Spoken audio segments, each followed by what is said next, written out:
What's something you've done every single day this season? Eat.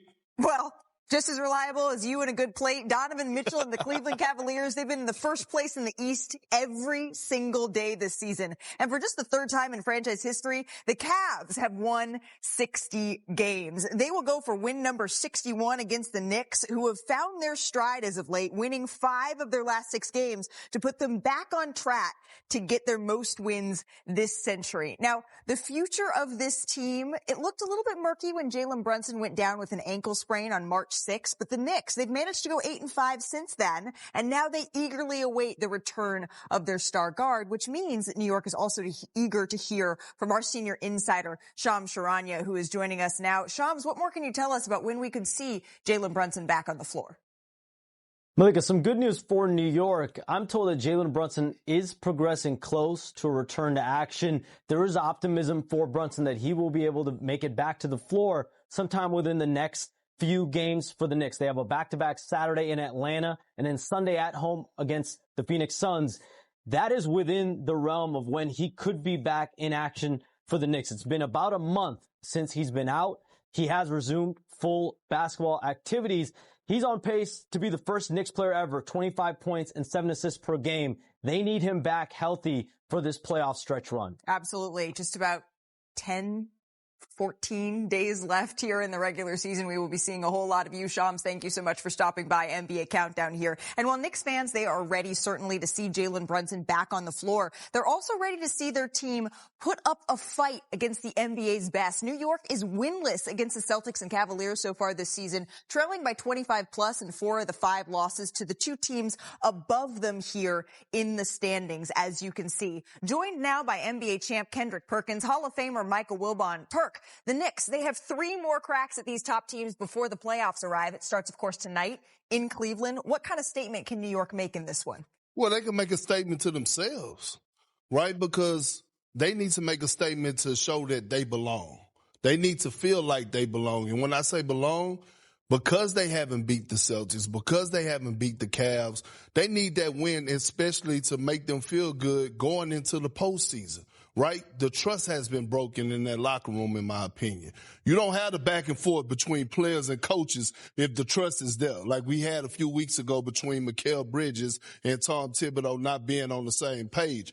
Going into the postseason, you need to see in a game like this that I trust Tom Thibodeau's system, and Tom Thibodeau need to see that I trust my players, that if I put them out there, they're going to be able to capitalize and do what I need them to do. Kirk, I'm glad you mentioned Tibbs.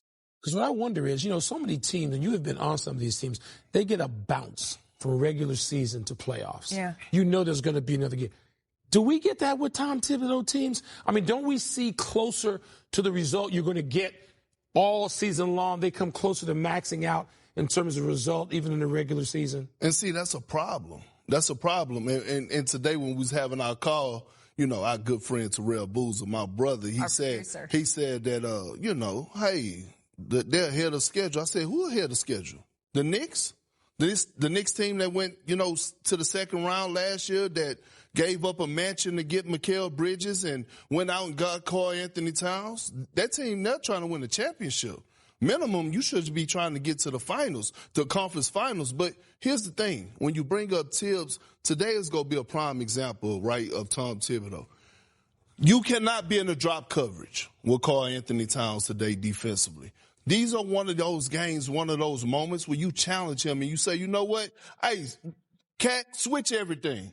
I want to see you slide those puppies on Donovan Mitchell, Darius Garland. I want to see you have some type of pride in yourself to be able to guard, because I need to see if it's going to work. So if we do match up in the second round, in the conference finals, if you get past the Celtics, I need to see if you're able to go ahead and take on the challenge. Perk, I'm worried about them in the first round. Oh. I'm worried about the Knicks in the first round. You look at the matchups. There's a total wild card in that middle. We don't know who's going to be out there for the Milwaukee Bucks. We don't know if we're going to get Dame back and when that might be and to what level of effectiveness he's playing. And that could be a matchup. And probably not going to get Detroit, but in the first round, if you have a Detroit Knicks matchup the way those two teams are playing right now, Jalen Brunson has to be in full effect and showing no lingering effects from that ankle injury if I'm going to take them to beat Detroit in the first round. Okay, but that's the glass maybe half empty look at the New York Knicks. The glass half full could be, okay, Mikal Bridges, OG Anunoby. They have really shown that they have taken strides without Jalen Brunson. Of course, you need a little bit of time, Michael Wilbon, in order to get Jalen Brunson back into the mix and keep these two guys at the level that they've been playing without Brunson. But is there something there? Have they found something that they can keep rolling once their franchise superstar is back? And they have so little time. Look, they're going to be any practices or very few. And you saw those number of games, which often, so if Brunson gets back and you've got 2-3 games to have this different Knicks offense in effect where Jalen is not as ball dominant, where he's sharing the wealth, how sustainable is that having not done it all season? They're playing so differently, Malika. I know it sounds half empty again, but look, if we're going to look at the Knicks, we know the assets. They've been a top 5 defense since Mitchell Robinson has come back. We know that's a place they can sustain because they do that regularly under Tibbs. But otherwise, are they going to be able to do these things that we have not seen them do? And they almost have to do on command with no rehearsal time when Jalen's back in that lineup. That's what the dress rehearsal is for. It's basically just the show. And that's what we could be seeing here with Jalen Brunson coming back, as Shams is saying, getting closer to that point. Although tonight, it will not be easy. The Cavaliers are looking to finish out one of their best seasons in franchise history. Meanwhile, over in the West, the Thunder, they have a chance to wrap up one of the greatest seasons ever. Could this OKC team be a top 5 team of all time? It's a good thing our resident historian is here, Mr. Wilbon. It has been an historical year for OKC. The challenge is to get a little better every night. You know, we got to run to the finish line. Say I'm the beast, the largest. Team's obviously ambitious. Team has big goals. We're after one thing and one thing only, and that's our ultimate goal, to win. The Thunder, they have 63 wins on the season. That's their most since the franchise moved to Oklahoma City in 2008-2009. But the dominance does not stop there. They're on pace to shatter the record for the highest points per game differential in NBA history. And with a double-digit win tonight, they could match the 71-72 Lakers for the most victories by at least 10 points in NBA history. And one key factor for them, it's once Oklahoma City gets rolling, they're pretty hard to stop. OKC has gone on a run of 15 points or more 17 times, the most by any team in the last 25 years. And still, with all those stats as background, I hear Kendrick Perkins, he spies something. I'm Kendrick Perkins, better known as Big Perk, and nothing gets past me. Freeze! Just when you thought it did get past me, there I am. I spy a problem. I spy it all. Carry the hell on. Hello, world. Damn it, you know I'm always looking, and I do spy a problem. A big problem for the rest of the league and the Western Conference, and it's 2 bigs for the Oklahoma City Thunder. Chet Holmgren and Isaiah Hartenstein. And I want y'all to see this because I love this right here. 2 high IQ bigs. Look at Chet Holmgren right here in this pick and roll. Look at Isaiah Hartenstein playing this dunker spot. Big to big passing on the same target with the chemistry. Lob to the basket. He go up, he snatch the screws out the rim. Now we run this next clip. Reverse the roles. Chet Holmgren. SGA can't get open. Little quick handoff, re-screen. Look at Chet in his corner. He could have stayed there for the tray ball because he shoot the 3 well. Instead, he eases in. He sees the defender, Isaiah Hartenstein, lobs it up to him to the basket. When these two are played together, the Thunder are 14-2 this season, which is going to cause big problems for the rest of the league, especially the Western Conference. It's a reason the Lakers, LeBron James, then wanted to go out and get a center. Wow. That's right, Burke. The Thunder, they have a chance to win 70 games this season. That's something only the 2015-16 Warriors, the 95-96 Bulls have done in NBA history. And according to ESPN Analytics, they have a 20% shot to join that group. So, Mr. Wilbon, we have laid out the stats. We have spied the reasons. We see this OKC, the company they could potentially be joining here. You are our resident historian. And before you give just that, means I'm old. I knew you were going to say that. You call me old, Malika. I'm not telling you that you need to tell us to get off the lawn, but can you put into context just how special this team is? Yeah. You mentioned only those 2 teams have done it. Yeah. Even 67, 68 wins get you into a rare club. And the teams that win 67 or 68, they don't disappoint, okay? Dirk's Mavericks did one year and the Spurs did that same year that the Warriors, was 173. The Spurs were disappointing, but it just 90% of the time, the teams that win 67, 68 games, Perk, they're getting at least to the conference finals, usually to the finals. I don't see anything this team is lacking, but you guys have been with me enough to know I worry about one thing. Have you been crushed enough in the postseason to get over that feeling, to navigate what comes? There's only a few players in the history of the NBA that have never had to deal with that. Okay, so Bill Russell, Magic Johnson, Tim Duncan, that's about it. Michael Jordan had to deal with it. The Kobe, LeBron, they've all dealt with that sort of disappointment. The Thunder has not yet. Yes, they lost a close series last year to Dallas that could have gotten them one step further. But now that they're at this point with expectations, that's it. It's not strategic. It's not personnel. It's not ability to play varied styles. There are no weaknesses, as Perk likes to say, as he said on PTI earlier today. They check all the boxes. Size, depth, everything. Emotionally, where are they now that they're going to be the team expected, Malika, after they win? I don't think they're going to get to 70. I think they're going to go 5-2 in those final 8, right, and get to 67, 68 games. Where, when they are the favorite, how's that going to play? There's never been really a moment this season, save for maybe the game that doesn't even count in the standings or statistics in the NBA Cup championship, that there was a moment where you said, okay, this team wasn't going to be historic. But the thing about great regular season teams, they only get the denotation of the greatest regular season teams ever if they don't go on to do what they're supposed to in the postseason. Exactly. Ask the Golden State Warriors, greatest regular season of all time, and yet they weren't able to complete the mission. No, I'm with you on that, but they were missing Chet Holmgren in the in-season tournament, right, which is a huge factor. But I will say this team going to the NBA Finals. They're winning the West. Matter of fact, I don't think it's going to even be a team that's going to challenge them past 6 games in a series. And I'm going to go out on the limb and say this. This is the best Thunder team ever. This is the best, including yours. This is the best Thunder team ever.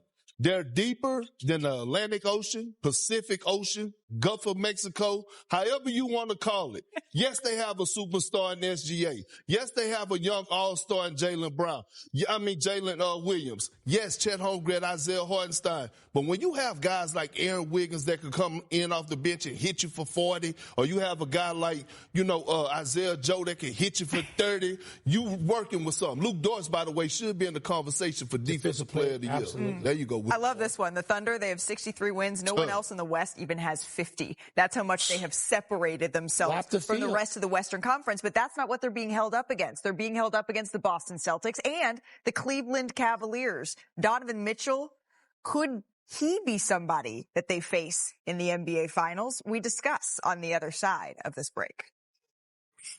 Yeah, we're not 2-26 bad. Wait a minute. Get it how you live it. Talent takes time to foster. Oh, I'm going to put him on his backside. George goes behind the back. Danny, know I'm business. I'm a big stepper. If you throw it up, let's go get it. Oh, my mercy. They tripled their win total from last year. Triple it. Our guys figured out what their recipe for success was. The Pistons in action against the Thunder tonight. They have won 42 games this season and can clinch a playoff spot with a win tonight and a Hawks loss. This comes after they had just 14 victories last season total. They're the first team in NBA history to triple their win total from the previous season. And if we're talking history, we cannot tap into the wealth of knowledge on our desk. A certain Hall of Famer, a certain youthful historian. It's time for a new segment here on NBA Countdown as we tap into the wisdom of Wilbon with topics around the association. So let's start with history made in Denver last night. There have been 3,355 triple-doubles in NBA history, and nobody has scored more points in one than Nikola Jokic did last night. The 3-time MVP, he finished with a career-high 61 points to go along with 10 rebounds, 10 assists. Of course, we saw the Russell Westbrook of it all down the stretch. It was a loss to the Timberwolves here in double overtime. But is it too little too late? No, it's just too little too late when it comes to the MVP award here, Wilbon. Because according to Tim Bontemps' latest straw poll, Jokic a distant second here to SGA, although these results were gathered before his sort of latest barrage. I don't know that one game unless it's that close. And I have changed my mind on the final day of the season, down to the end, back when it was Chris Paul and Kobe Bryant. Okay. Right? You remember that? I mean, I do. And I remember holding the ballot, saying, "Wait a minute, I'm gonna hold it." I don't know that last night would make that big a change. Jokic has been great all season, but when you look at the wins, come on, we're talking about a team that could win 70 games, and that team's not going to have the MVP.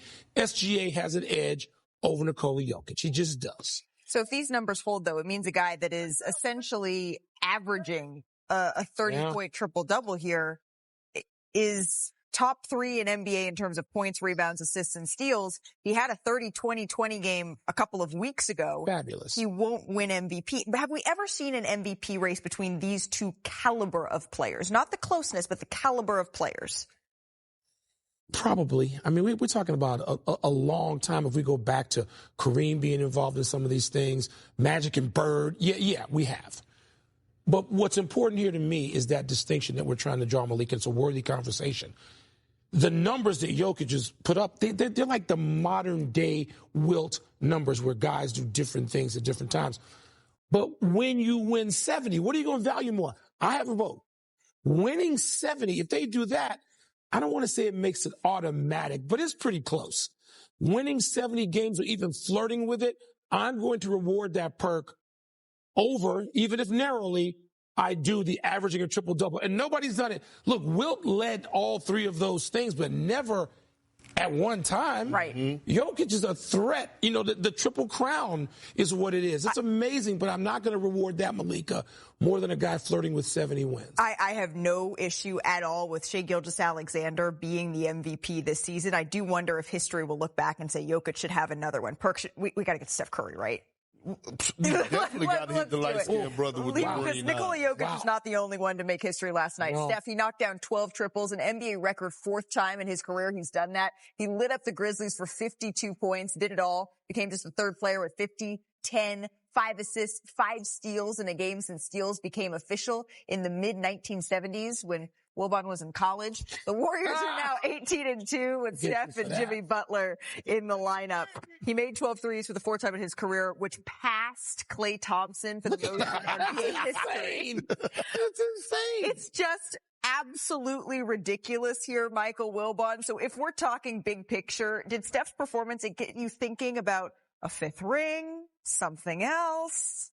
You know what? He and Jimmy Butler, the whole run and whatever they are together in the lineup, 18-2, I've lost track, 17-2, whatever it is. This current lineup that they're rolling with, the starting 5, 12-0. 12-0. Okay. This current lineup. So it's got me thinking about at least conference finals. And one bigger than that with Steph Curry. He's not going to be in the MVP discussion this year. How about the all-time discussion? Steph Curry, my top 10 ever, perk. And I don't know who I would have to take out of it. I'm not even sure. Steph Curry has already long ago changed basketball. Forever. He invented something. He changed it forever or modernized it, popularized it in a way that was unthinkable. And so Steph Curry, for that contribution, not to mention all the other achievements, the championships, and he's still in the running for another, Malika, as you suggested. Steph Curry, what he and Joker did last night back to back, it's one of the great regular season nights in NBA history to me. That was a great lesson. I love hearing Wilbon speak when he get into his bag like that, straight gospel. I went to church, First Street Baptist Church on that when he did. But look, I will say this. Thank you, Adam Silver. The addition of the play-in tournament allowed us to witness those great games last night because they were meaningful games. And I appreciate it. I appreciate Jokic. I appreciate Steph. And you're right, Steph is in that conversation already for his top 10 greatest of all time. The appetizer, right, the main course last night, equally delicious. Yeah. I feel like we could be in, I hope, for an encore tonight with games. Karl Anthony Towns. He did not play in last night's, but he's going to give it a go. What about a buffet? So after the Cavaliers won 16 in a row, they lost 4 straight, but now they've won 4 out of 5. 3 wins, though, were against teams below 500. This game tonight is an opportunity to continue that momentum that they want to have going into the postseason. So let's pick this game. It's time for Pick and Roll, brought to you by ESPN Bet Sportsbook. Sign up for ESPN Bet Sportsbook and get $100 in bonus bets when you make your first $10 wager. Download the app, sign up with the promo code COUNTDOWN to get started. Michael Wilbon. Yes, ma'am. I go to Hall of Famers first. Who do you got in this one? This is like the 1980s, the Cavaliers and Pistons involved in big games in April. This is a total flashback, isn't it? That is true. And I know it means something, like Perk talked about this. It means something to those franchises. They're playing for something different and intrinsic. I'm going to say Cavaliers at home. Cavs tonight, you're picking over the New York Knicks. Obviously, Pistons, Thunder later this evening. What, Pistons, Thunder? No, you can pick the Cavaliers and the Knicks. I'm going with the Cavs, but I need it to be a win like how what the Thunder did the Bulls a few games ago. Yeah. When they were 74-40 at halftime. They need that type of victory. I think that's right, particularly when you look at the Boston Celtics. They've rattled off 9 straight. Can the Cavaliers, who've already had an incredible season, kick it up even another gear? It's a good thing that we get to find out now. Mike Breen, this one's going to be fun.